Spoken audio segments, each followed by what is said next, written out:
Mudanças estranhas estão acontecendo nas pessoas. Vocês nem imaginam o que está acontecendo.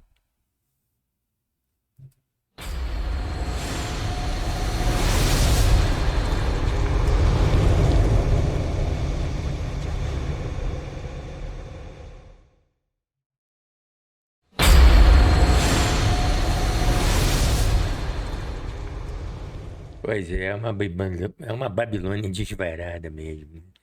É umas mudanças assim estranhas nas pessoas, umas coisas esquisitas estão acontecendo. Muita gente anda aí por aí falando que isso está acontecendo depois das vacinas, né? Então tem a ver com tem um alarme aqui no meu telefone. Desculpei. Mas essas mudanças estão acontecendo por várias razões, né? Muita gente fala que é das vacinas, depois das vacinas de Covid, alteração no DNA e outras mudanças aí estão acontecendo. Então eu encontrei aqui um vídeo do Elon Musk, obviamente produzido por IA, não é o Elon Musk verdadeiro que está falando, mas ele usa muito esses argumentos nas palestras que ele dão por aí, né? Que ele dá por aí, as palestras que ele faz por aí ao redor do mundo, nas empresas, nas universidades. Ele fala muito desses assuntos.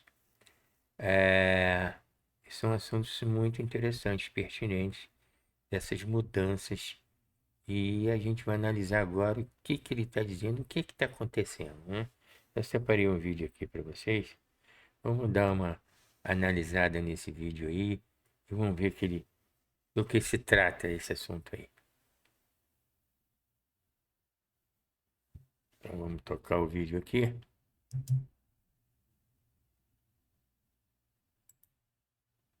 Vamos lá. It's different lately, doesn't it? The way people look at each other. The way conversations go from polite to hostile in seconds. The silence between neighbors who once smiled. You're not imagining it. The world has changed profoundly, and it's not just technology, politics, or stress. It's something deeper. Something in the atmosphere of human life itself has shifted. In this video, we're going to explore why. Why kindness feels rarer, why patience is vanishing, and why so many people feel like strangers in their own communities. But we'll also uncover how to stay clear, strong, and peaceful through it all. Let me start by saying this. If you felt like people aren't the same anymore, you're not alone, and more importantly, you're not wrong. I hear it from people everywhere I go. Something has fundamentally shifted in how human beings treat one another, how quickly tempers flare, how easily connections break. It's not just about getting older or becoming more aware of the world's problems. This is real, this is measurable, even if the measurements aren't always captured in data. You can feel it in the air of a grocery store, in the tension of a traffic jam, in the tone of a comment thread online. People have become more reactive, more fragile, more hostile, and at the same time, strangely more numb. It's as if there's a constant static running beneath everyday interactions, making everyone a little more on edge, a little quicker to snap, a little less willing to give the benefit of the doubt. You hold a door open for someone, and they walk through without a glance, let alone a thank you. You smile at a stranger in passing, and they look away as if eye contact itself is an invasion. Even something as simple as driving has changed. The roads feel more aggressive now, more impatient, more dangerous. It's like everyone is carrying a storm inside them, and it only takes the smallest spark to make it spill out. So here's the question we need to ask. Why now? What's happened in the last few years, the last decade, that has changed the very fabric of human interaction? Essa é a grande pergunta, né? Por que que está acontecendo essas coisas? Bom, sempre aconteceram, mas com tanta ênfase, com tanta frequência, né? Esse tipo de comportamento está acontecendo hoje em dia. É isso que a gente está estudando assim. E eu que eu vou, entendeu? Até afirmar, posso até afirmar que eu mesmo mudei. Eu mudei bastante. Eu tive agora, né? essas férias de 10 dias, tirei umas férias de 10 dias aí para analisar, realmente fazer as mudanças no canal, meus assuntos, tá sempre publicando vídeos, né, de todas essas farsas, todas essas coisas horrorosas que estão acontecendo aí. E não é que eu goste de ficar publicando coisas ruins, né? Mas o que está acontecendo hoje em dia, aqui são coisas ruins. Então a gente não pode enfiar a cabeça na areia, que nem um avestruz, e fingir que não está acontecendo. Então a gente publica, né? Eu publiquei os vídeos informando, discutindo para esclarecer as pessoas do que está acontecendo. Mas eu comecei a notar que toda vez está fazendo um vídeo sobre coisa ruim, sobre guerra, sobre isso, sobre aquilo, sobre as sacanagem que tem no governo, político bandido, e bandido, bandidagem de traficante. E isso daí é muita coisa negativa, vai drenando a pessoa. Então eu comecei a me sentir, desculpe, muito drenado, né? Energia negativa, em volta criando aquela aura de descontentamento, de revolta. Porque isso dá, né? Uma revolta nas pessoas, vendo as coisas erradas, a gente se sentindo sem poder fazer nada, né? Então eu achava que esclarecendo as pessoas era o que eu podia fazer. Só que isso tem que dar um tempo, então estou dando um tempo. Então voltei agora com essa reflexão aí, e o Elon Musk aí nesse vídeo de IA, ele esclarece muito bem esse tipo de coisa. Vamos continuar aí. Desculpe, estou falando demais, mas é isso aí mesmo. Vamos lá. And more importantly, what does it mean for those of us trying to live with integrity, kindness, and peace in a world that seems to be moving in the opposite direction?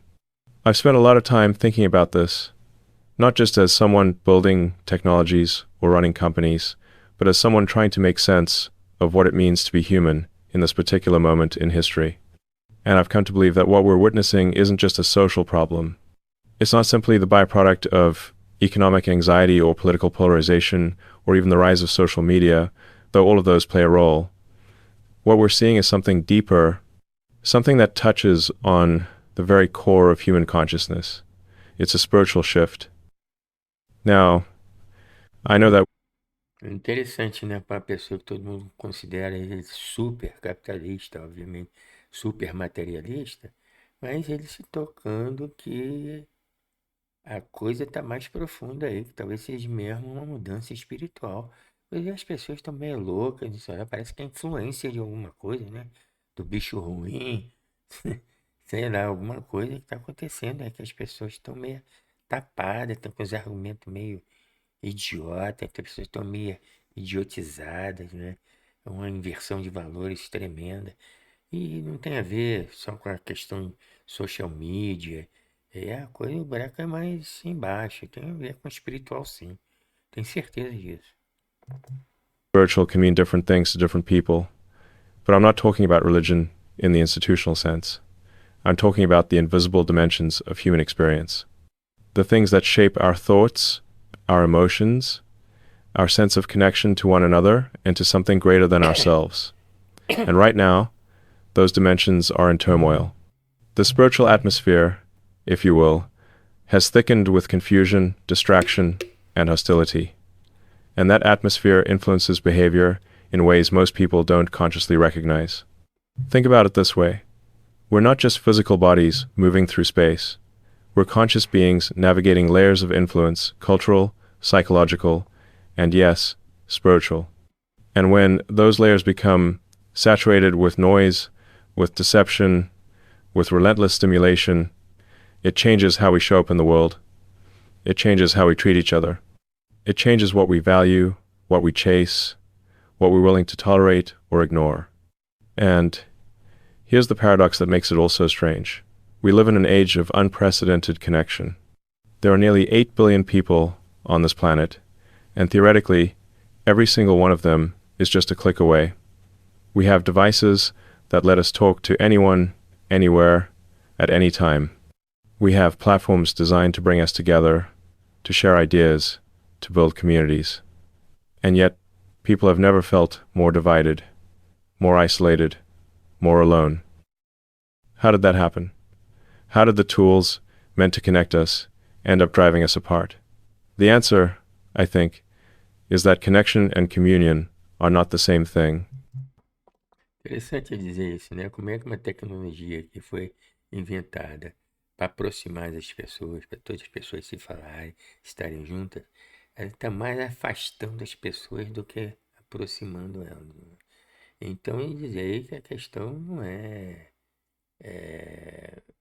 a questão de comunicação, de comunhão, é uma questão mesmo de feita assim de repente até para dividir, né, as pessoas, né? Você vê essa polarização que está acontecendo não só na política, mas em todas as plataformas sociais que a gente vê aí, toda essa polarização aí, o pessoal tá aí doido, né?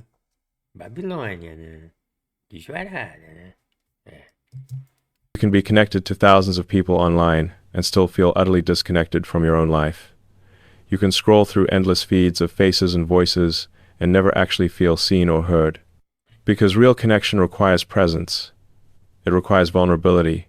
It requires the willingness to be uncomfortable, to disagree without demonizing, to listen without an agenda. And those things are harder to do when your attention is fragmented across a dozen apps, when your sense of self is constantly being curated for an audience, when outrage and tribalism are algorithmically rewarded. So what you end up with is a society that's hyper-connected on the surface but profoundly fragmented underneath. Families torn apart by arguments they can't seem to resolve. Communities split along ideological lines that feel more rigid by the day. Friends who once laughed together now won't even speak. Pura verdade, né? Você vê que essas diferenças estão tão grandes, a gente vê amigos que não se falam mais, brigam por causa de política, familiares, não existe nem mais condição de conversar ou discutir qualquer assunto, porque a barra é muito pesada. Você vê que a outra pessoa está em outro planeta, vivendo uma outra realidade e com maneiras de pensar que não combinam, né, que são inaceitáveis para você. Você vê uma coisa inaceitável, com crime, com tudo que é de ruim, e você está conversando com aquela pessoa, está lidando, e ela apoia esse tipo de coisa. Aí chega uma hora que você diz, não, não dá, você está em outro time, não é o meu time, então não tem como continuar uma relação, acaba sendo tóxica, né? Porque a pessoa acredita em valores que não são os seus, mas são valores bizarros, entendeu? Muita diferença, muita inversão de valores, aí não tem condição de relacionar.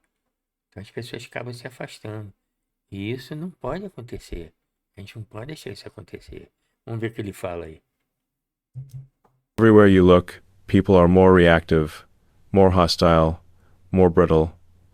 The love of many, as an old text puts it, has grown cold. And that phrase, the love of many will grow cold, it's striking how accurate it feels right now. Not just in a poetic sense, but in a literal one. There's a coldness spreading through human interaction. A lack of warmth, of generosity, of basic human kindness. You can see it in how people treat service workers, snapping at cashiers or waitstaff over the smallest inconvenience.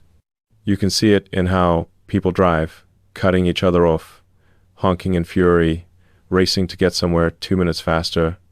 You can see it online, where every disagreement becomes a war, where kindness is often met with suspicion or mockery, where cruelty is not only common, but sometimes celebrated. This isn't just about manners declining or society becoming less polite. It's deeper than that. It's as if something has changed in people's capacity for empathy, for patience, for grace. And I don't think that's an accident. I think it's part of a larger pattern, a larger shift that's been building for a long time and is now accelerating. Let me give you some examples from my own life. I travel a lot. I meet people from all kinds of backgrounds, and I pay attention to the small moments, the everyday interactions that reveal how people are really doing. And what I've noticed, especially in the last few years, is a palpable tension in public spaces. You walk into a store, and you can almost feel the heaviness in the air. People are tense, restless, quick to anger. Employees look exhausted, not just physically but emotionally. Customers seem perpetually dissatisfied, as if nothing is ever quite good enough. There's an impatience, an edginess that wasn't there before. Or if it was, it's amplified now. I remember a time, and I know this might sound nostalgic, but hear me out. I remember a time when neighbors helped one another without hesitation, when strangers looked out for each other, when there was a baseline assumption of goodwill. If someone's car broke down, people stopped to help. If a kid fell off their bike, the nearest adult rushed over. If you made eye contact with someone on the street, you nodded, maybe said hello. These weren't grand gestures. They were just the fabric of everyday life. But that fabric has frayed. Now, you see people not only ignoring others in need, but sometimes even celebrating their misfortune. That schadenfreude, that delight in someone else's pain, it's become disturbingly common. And that is deeply unnatural. That is deeply spiritual. Because at our core, human beings are wired for connection, for cooperation, for compassion. Yes, we're also capable of selfishness and cruelty, but those impulses usually require some kind of override, some justification or rationalization. Kindness, on the other hand, is instinctive. Children don't have to be taught to feel empathy. They have to be. Desculpe, é muito tempo na tela, o olho já tá ardendo, né? Esse vídeo é longo, mas ele é muito interessante. Vamos continuar aí escutando. To suppress it. So when you see a society where coldness is becoming the norm, where hostility is the default, where people seem to have lost their natural affection for one another, you have to ask, what's overriding the instinct? What's suppressing the compassion? And that's where the spiritual dimension comes in. Because beyond the economic pressures, beyond the political tribalism, beyond the dopamine-fueled distraction of our devices, there's an atmosphere, a field of influence that shapes how we think and feel and act. Ancient wisdom traditions have talked about this for millennia. The idea that there are forces, energies, influences operating beneath the surface of visible reality, that we're not just wrestling with flesh and blood, but with principalities and powers, with patterns of thought and emotion that transcend individual psychology. Now, I'm not asking you to take that on faith. I'm asking you to consider it as a framework for understanding what you're already observing. Because if you look at the world right now, it does feel like something is stirring people up. Like there's a static in the collective consciousness that makes everyone more volatile, more unpredictable. One moment, someone seems calm, and the next they explode over something trivial. One day a person is kind and considerate, and the next they're cold and dismissive. That inconsistency, that volatility, it's a sign that the spiritual atmosphere is manifesting through human behavior. And here's the thing, most people don't realize it's happening. They think their anger is justified, their cynicism is wisdom, their coldness is protection. They don't see that they're being influenced, shaped, pulled in directions they wouldn't consciously choose. As pessoas não estão se tocando disso aí não, entendeu? Parece que estão levados numa nuvem de ignorância, assim um rolo compressor passando em cima da cabeça dele. E a galera não tá sacando o que tá acontecendo não. Eles estão aí sendo levados aí, né? Por essa onda. E totalmente sem desconfiar o que tá acontecendo.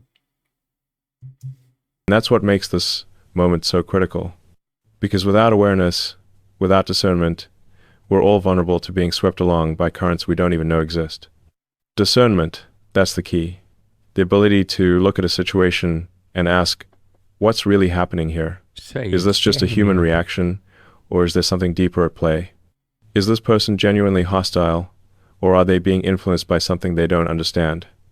Discernment is like spiritual eyesight. It allows you to see through the smoke, to recognize the unseen forces behind the chaos. And that doesn't mean becoming paranoid or seeing demons around every corner. It means staying awake, staying aware, being wise as serpents and gentle as doves. As another old saying goes, it's a balance. You need to be alert, to recognize what's happening, to protect your own peace and clarity. But you also need to stay soft, to keep your heart open, to refuse to let the darkness make you dark. Because the truth is, the world is darker than it once was. The coldness is real. The hostility is real.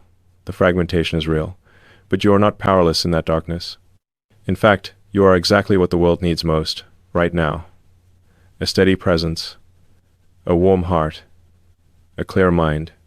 And that brings us to something few people are talking about, something that helps explain not just why people have changed, but where all of this is heading.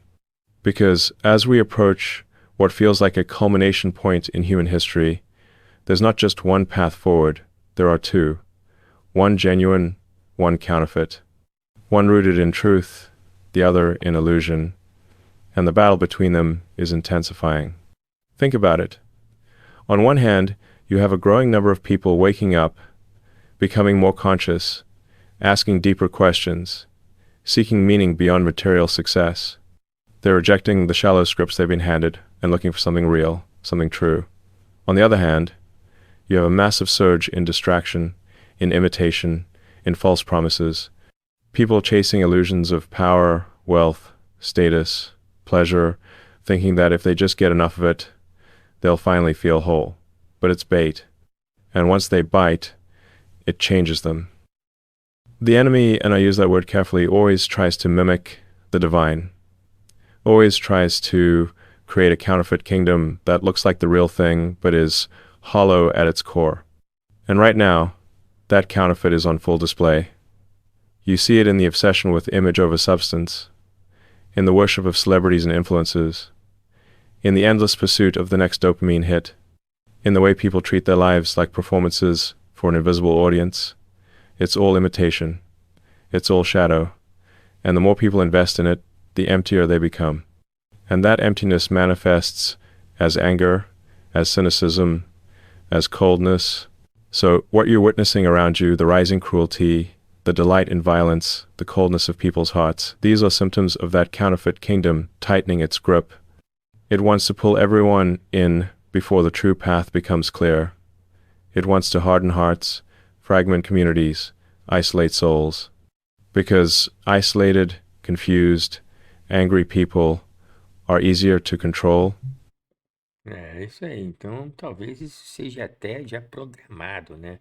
Pelo mal, né? Fazer as pessoas confusas, enfim, as pessoas com raiva. E quanto mais o sistema faz as pessoas com raiva, é mais fácil de controlar, né? Porque elas estão fora de si. Interessante essa análise. Easier to manipulate, easier Fácil to lead manipular. astray. But here's the good news. You don't have to be swept along. You have a choice.